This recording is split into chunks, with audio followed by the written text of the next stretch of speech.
প্রথম টি-20তে বাংলাদেশের হার 4 উইকেটে, বলের ব্যবধান মাত্র 10।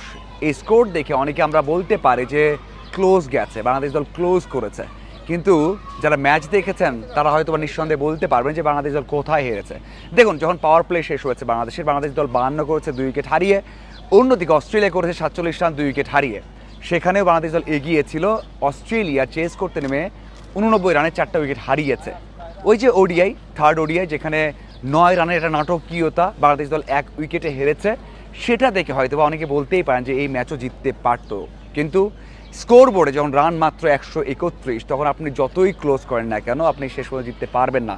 প্রতিপক্ষ অস্ট্রেলিয়া, তারা বল অনেক পাচ্ছে, রান কম করতে হবে, তারা জিতে গেছে। দেখুন, সবচেয়ে বড় সমস্যা হচ্ছে টস। বাংলাদেশ দল টস জিতে কেন বোলিং গেল না, এটা বড় একটা প্রশ্ন, এটা রহস্য একটা। কারণ টি-20 যুগে আপনি চাইবেন চেস করতে, টি-20 যুগে যখন ব্যাটিং উইকেট পাবেন তখন আপনি চাইবেন যে আমরা টার্গেটটা জানি, তারপরে ব্যাট করি। সেটা বাংলাদেশ দল সেই সাহসটা দেখাতে পারেনি।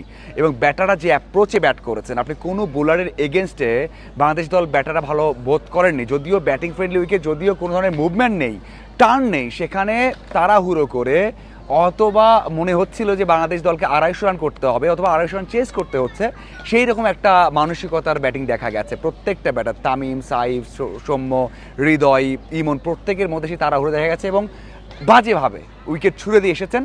শেষ পর্যন্ত যে 131 হয়েছে, সেটাও কিন্তু মাহেদির দারুণ একটা ইনিংসে 29 রান করেছেন 22 বলে।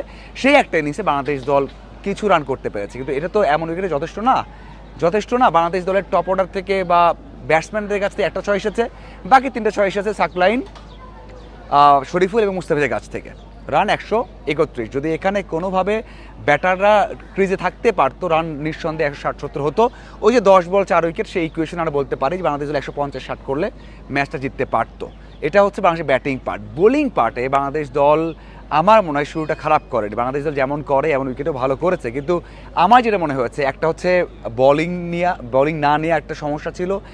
একাদশ সাজানো, যেখানে সৌম্য আগের রাতে এসে ম্যাচ খেললেন, তার উপর প্রেশার, অনেকে যারা আছেন, যেখানে সোহান রয়েছেন, তাকে খেলানো হলো না, এটা মনে হয় যে আমার কাছে যৌক্তিক না। মানে তাড়াহুড়ো করে সৌম্যকে না খেলে সেখানে সোহানকে খেলাটা হয়তো বা আরও একটু ভালো হতো, সেটা হয়নি। এখানে একাদশ গঠনে ভুল হয়েছে। দেখুন, এছাড়া কি হয়েছে, আমরা কেন 3জন স্পেশালিস্ট বোলার নিয়ে বা পেসার নিয়ে খেললাম না?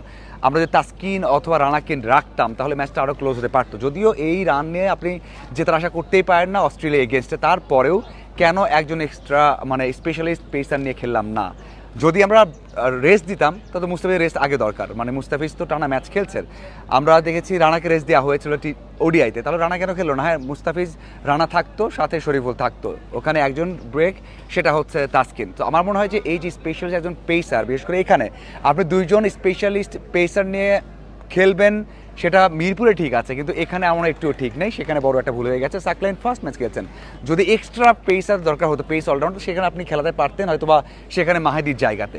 আমার মনে হয় এই দল গঠনে ভুল হয়েছে। সাথে ব্যাটিং অর্ডার, আপনি শামিমের আগে নামাচ্ছেন সাকলাইনকে, আপনি ইমনকে নামাচ্ছেন হৃদয়ের পরে, এই যে ব্যাটিংয়ের এলোমেলো ভাবটা, এটা মনে হয় একটা সমস্যা করেছে। পুরোটা ম্যাচই বাংলাদেশ খেলেছে পরিকল্পনাহীনভাবে, নামলাম, খেললাম, যা হয় হবে, দেখা যায়, এইভাবে খেলছে। আর এই জন্যই মনে হয় বাংলাদেশ দল এরকম একটা ব্যবধানে হেরেছে। তবে এখান থেকে শিক্ষা নিয়ে বাংলাদেশ দল যদি নেক্সট ম্যাচে ঘুরে দাঁড়াতে পারে, তাহলে হয়তো বা বাংলাদেশ জিততে পারবে। না হলে এই অস্ট্রেলিয়া কিন্তু ওডিআই অস্ট্রেলিয়া না, এই মাঠ কিন্তু মিরপুরের মাঠ না। এখানে বাংলাদেশে জিততে হলে একের কোয়ালিটি ক্রিকেট খেলতে হবে, কোয়ালিটি পরিকল্পনা করতে হবে, তারপরেই কিন্তু বাংলাদেশে জিততে পারবে, তাছাড়া জিততে পারবে না। আপনাদের কী মনে হয় অবশ্যই জানাবেন। ধন্যবাদ।